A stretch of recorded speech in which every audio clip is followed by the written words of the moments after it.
முருகா போற்றி. ஓம் சரவண பவ. என் அன்பு குழந்தையே, நீ பாசத்துக்காக ஏங்கிக் கொண்டிருக்கின்றாய். பாசம் காட்ட யாரும் இல்லையே என்று வருந்து கொண்டிருக்கின்றாய். கவலைப்படாதே, உனக்கான நல்ல வழி பிறந்து விட்டது. நீ கொஞ்சம் பொறுமையாக இருக்க வேண்டும். உன் வாழ்வில் நல்லது நடக்க வேண்டுமென்றால் கொஞ்சம் நீ பொறுமையாக இரு. உன்னை வீழ்த்தி நினைக்க பார்த்தவர்களின் மத்தியில் நான் உன்னை தரணிமிர்ந்து வாழ வைக்கின்றேன். நீ கொஞ்சம் பொறுமையாக இருக்க வேண்டும். உன்னை வீழ்த்த நினைப்பவர்கள் முன் நான் உன்னை உயர்த்தி காட்டப் போகின்றேன். அதற்காக நீ எனக்காக கொஞ்சம் பொறுமையாக உன்னுடைய நேரத்தை எனக்கு கொடு. நீ இப்போது பாசத்திற்காக ஏங்கிக் கொண்டிருக்கின்றாய். அது உனக்கு கிடைக்காமல் போகும்போது, நீ உதாசீனப்படுத்தும் போதும் நீ அடையும் துன்பத்தை காண என்னால் சகிக்க முடியவில்லை. உனது ஏக்கம் எனக்காக மட்டுமே இருக்கட்டும். உனக்கு திகட்ட திகட்ட அன்பை பொழிய உன்னுடைய அப்பா நான் இருக்கின்றேன். என்னுடைய அன்பு மட்டும்தான் உதாசீனப்படுத்தாத அன்பு. உன் மனதை நீ திடமாக எப்போதும் வைத்து கொள்ள வேண்டும். ஏனென்றால் இந்த உலகத்தில் எதுவுமே நிரந்தரமில்லை. யாருமே நிரந்தரமில்லை.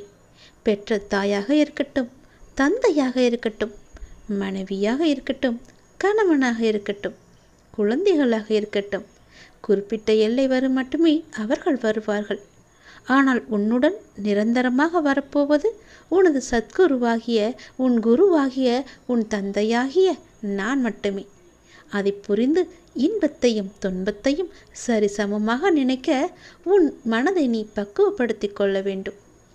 இன்பத்தை கண்டு மிகவும் பரவசப்படாமலும், துன்பத்தை கண்டு மிகவும் துவண்டு போகாமலும் உன்னை சமநிலையில் இருக்க நீ பழகிக்கொள். அப்போது நீ எதற்கும் கலங்க வேண்டிய அவசியம் இருக்காது. அதற்காக உன்னை இப்போதே தயார் செய்து கொள். எல்லா நேரத்திலும் நீ சமமாக மட்டுமே இருக்க வேண்டும்.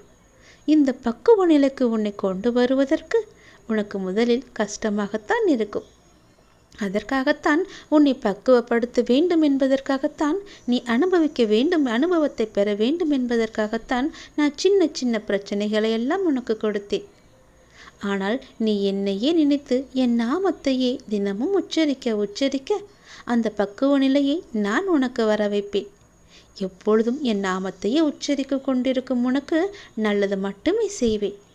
எத்தனை பேர் கூடி உன் வழியை அடைத்தாலும் அத்தனை பேரையும் தாண்டி உனக்கான வழியை, நல்வழியை சரியாக பயன்படுத்தி கொடுத்து உன்னை வாழ்க்கையில் உயர்த்தி காமிப்பேன். யார் தடுத்தாலும் அது நிச்சயம் நடக்கும். பொறுமையாக இரு, கவனமாக இரு, சந்தோஷமாக இரு, நல்லதையே நினைத்து இரு, நம்பிக்கையோடு இரு. என் அப்பா எனக்காக எல்லாவற்றையுமே செய்வார் என்ற நம்பிக்கையோடு காத்திருக்கும் உனக்கு நான் எப்படி நல்லது செய்யாமல் போவேன்? நிச்சயம் உன் வாழ்க்கை நல்லபடியாக மாறுவதற்கு உன்னுடைய அப்பா நான் எல்லாவற்றையுமே இறங்கி வந்து செய்வேன். என் குழந்தை நன்றாக இருக்க வேண்டும், அதுதான் எனக்கு வேண்டும்.